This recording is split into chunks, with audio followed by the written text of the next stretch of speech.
Umubot na nga kami sa Cubao, hindi para magbenta ng laman. Kahit nga gusto na namin umakyat sa overpass at mag-alok ng kape, hindi namin gagawin. Kuya, pang kape lang. Uy, yung choco chips Biente lang dun sa green na tindahan.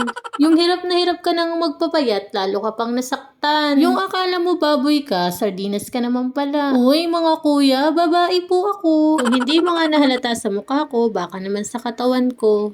Bago ko pa nga kayo saktan, buti na lang nakarating na kami sa Cubao. Nagkakagulo nga yung mga tao, pero hindi naman ako yung pinagkakaguluhan. Uy mga beshi, magsikalma kayo, lahat kayo malalamigan. Nakiraan ka na nga, naging demanding ka pa. Etong mga katrabaho ko, gusto pang maging si Jezabel. Ay, Dezabel pala. Dito kasi sa Ukay, masarap talagang mamili. Bukod kasi sa mura, makakaamoy ka pa ng kakaiba. At kung sinuswerte ka, pwede ka pang makakuha ng dollar dun sa bulsa. Tawa nga lang ako ng tawa. Ganun talaga ginagawa ng mga walang pera. Kanya-kanya na ngang pabida itong mga kasama ko. Mga beshi ko, may pera ba kayo? Kakasabi nyo nga ng mura dito. Yung tendera, iritang-irita na sa inyo, kakahukay nyo. After namin mag-ukay, eto na nga ang tunay na laban mga beshi ko.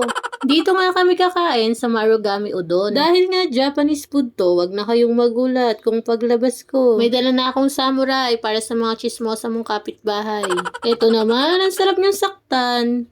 Nahirapan ka na nga pumila, nainggit ka pa. Imbis nga mag-focus ako sa inyo, magpo-focus na lang ako dito sa pagkain. Ang sarap nga nilang panoorin kasi napakagaling nilang magsipagluto. Yung noodles nga, sila pa yung gumagawa. Kung nagbabala kayong kumain dito, eto nga pala yung mga menu nila. Uy Beshi, kilala kita, ngayon pa lang natatakam ka na. Kung ikukumpara nga to sa ibang mga Japanese food, masasabi ko talagang mas mura dito. Kung namamahalan ka nga dito, edi mahalin mo na lang yung katabi mo.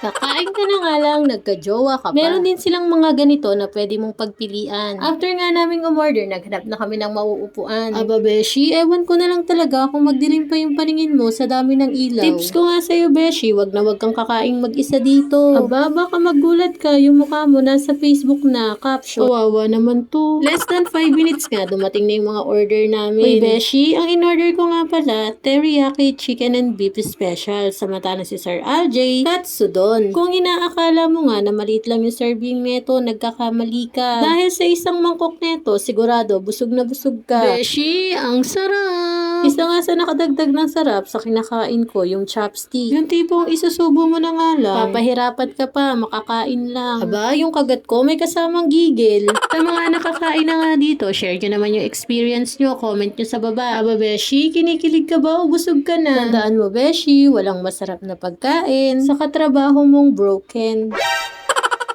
Yun lang mga beshi ko. Paalam!